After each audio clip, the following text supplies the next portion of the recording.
Montfort Magazine, c'est un regard sur le pèlerinage montfortain, sur Lourdes et sur la famille montfortaine pour prolonger le temps vécu à Lourdes et approfondir sa foi.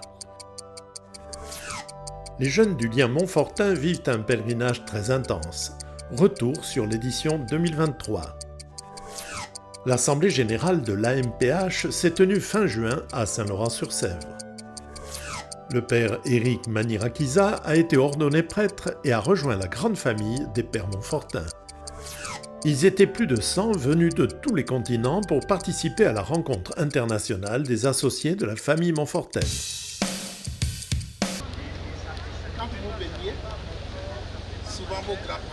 Les jeunes du lien montfortain vivent un programme spécial durant tout le pèlerinage.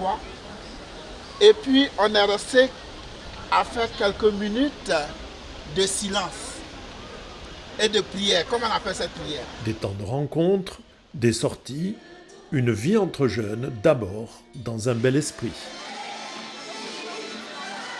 Il s'agit de vivre ensemble le temps de partage à Lourdes, mais aussi de découvrir la spiritualité et les valeurs montfortaines.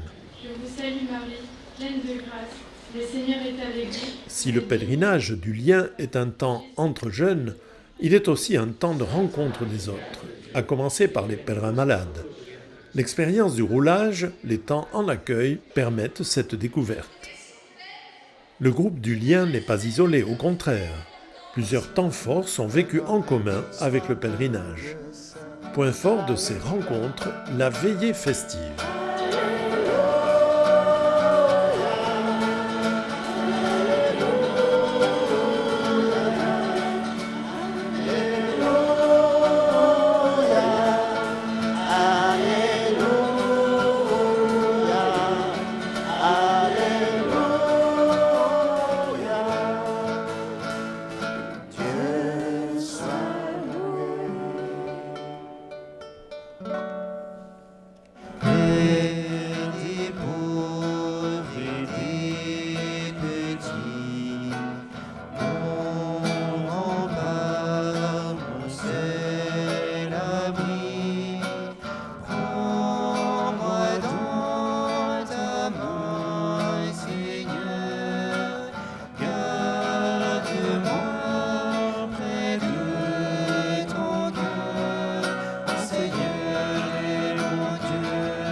Cette année, les jeunes du lien ont également joué un rôle important dans la célébration festive en construisant la chapelle.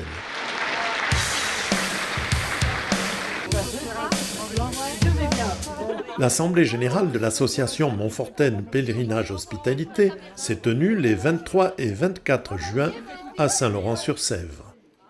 Elle a réuni les chefs de centre montfortin, les responsables de l'hospitalité, la direction du pèlerinage et les représentants des congrégations montfortaines. De Quimper, à qui nous avons demandé de commencer cette assemblée générale et qui nous ont préparé une prière. C'est le centre de Quimper qui a eu la charge de préparer la prière d'ouverture.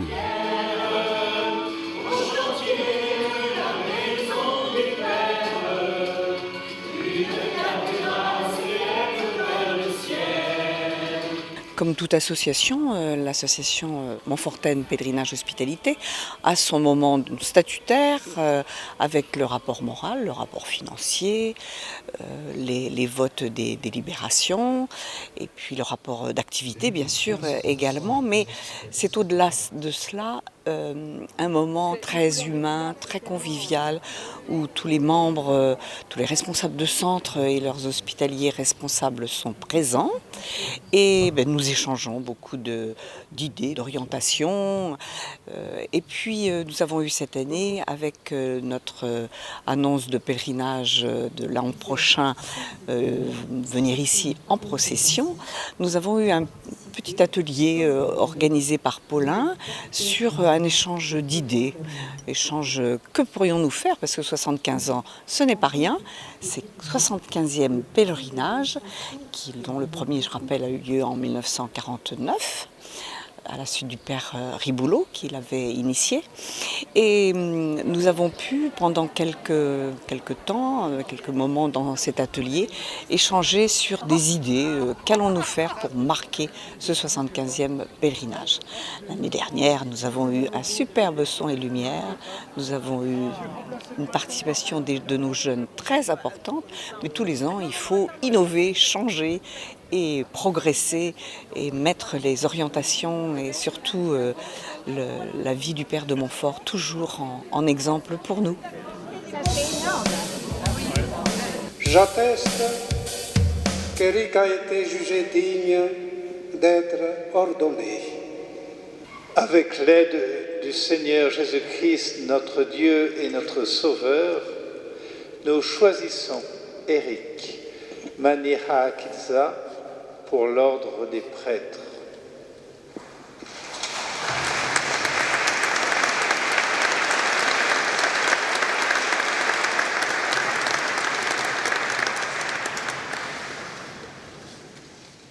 L'ordination presbytérale du père Éric Manirakiza s'est déroulée le 1er avril à Saint-Laurent-sur-Sèvre. Une belle cérémonie au berceau de la congrégation de la Compagnie de Marie qui était très heureuse d'accueillir ce nouveau membre.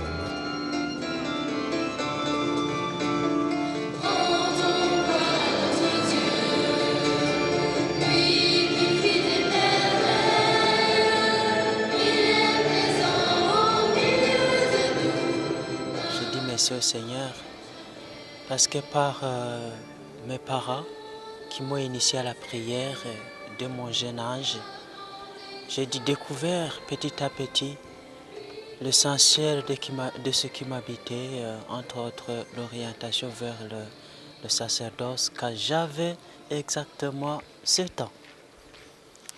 Et petit à petit, la grâce du Seigneur m'a accompagné dans la prière, la lecture de la parole de Dieu, la participation dans les mouvements catholiques. Moi, j'ai grandi dans le mouvement eucharistique des jeunes, mais ça m'a beaucoup aidé à voir clair et au bout du moment à choisir de m'engager dans cette belle vocation.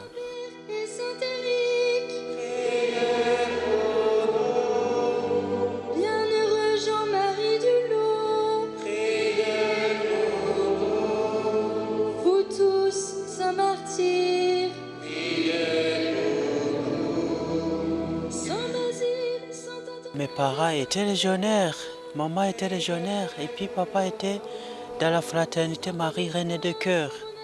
C'est ce qui faisait que quand j'étais jeune, je faisais beaucoup les prières composées par Sœur Louis-Marie Grignon de Montfort sans le savoir.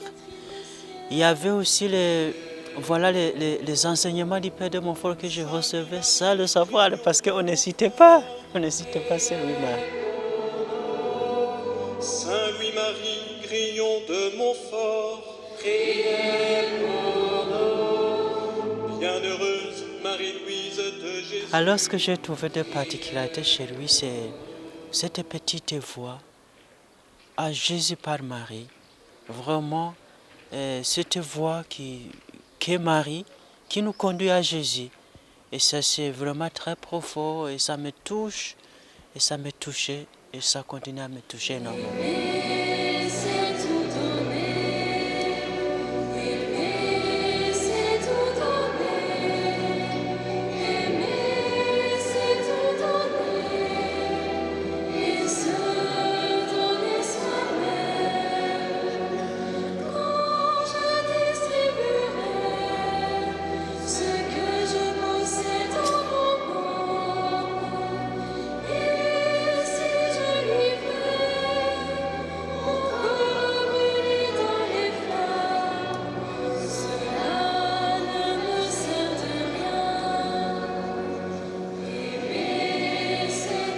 Je me sens privilégié d'être ordonné dans la basilique Sœur Louis-Marie, là où se repose notre sœur fondateur avec la bienheureuse Marie-Louise de Jésus, Marquis de Magnane, et Saint Jean-Paul II aussi qui a visité la basilique, ordonné là-bas et puis envoyé en mission pour la première fois dans cette belle basilique. C'est vraiment extraordinaire pour moi. Je ne cesse En tout cas, pas de m'émerveiller, de rendre grâce au Seigneur et de faire de mon mieux pour répondre positivement à la mission. Le père Éric, après une brève mission de chapelain de la basilique de Saint-Laurent-sur-Sèvre, est désormais affecté à Pontchâteau.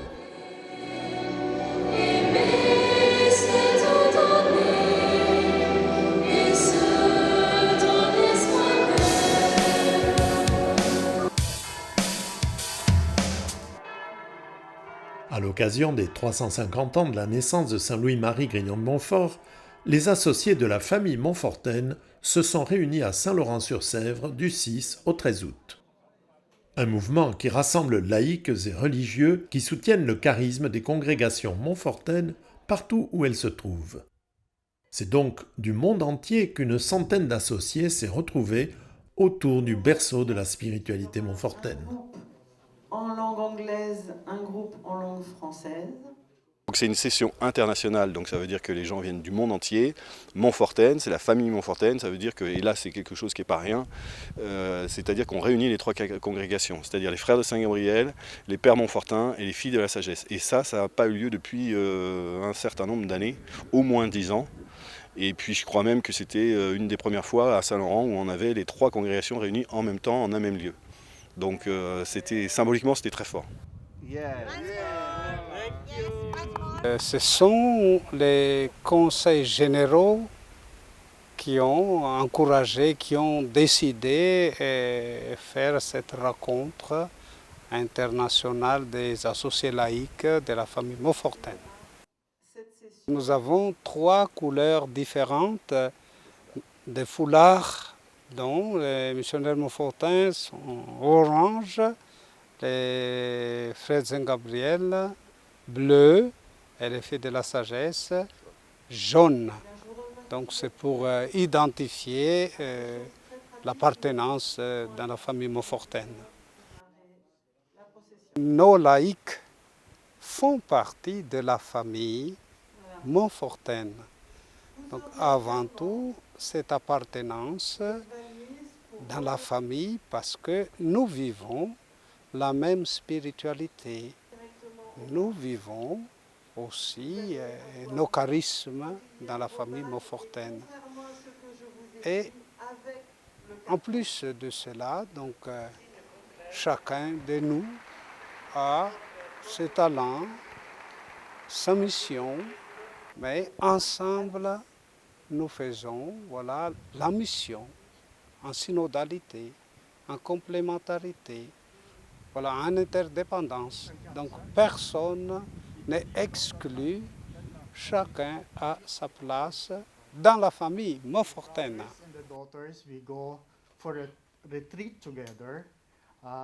For sure, it's a happy feeling to be here. It's really good to be here to meet people. C'est un réel plaisir de rencontrer ici tous les membres de la famille Montfortaine. C'est la fraternité qui domine durant ces rencontres et qui se développe auprès de tous les participants, membres de la famille Montfortaine, tant laïcs que religieux.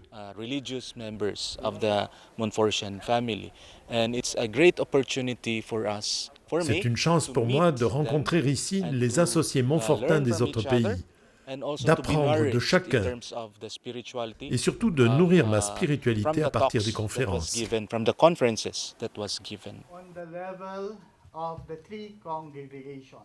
Sur les laïcs, ce qu'on peut dire, c'est que les enjeux sont importants parce que à la fois on a les missionnaires Montfortins où il y a à la fois des prêtres et à la fois des frères. De l'autre côté, les frères de Saint-Gabriel puis les sœurs de la sagesse. C'est des communautés, il faut être un petit peu réaliste, qui sont vieillissantes en Europe et qui sont plus jeunes en Asie notamment et en Amérique du Sud. Donc l'enjeu il est bien là, c'est-à-dire en Europe il va falloir quand même passer la main, faire la transmission, assurer la transmission.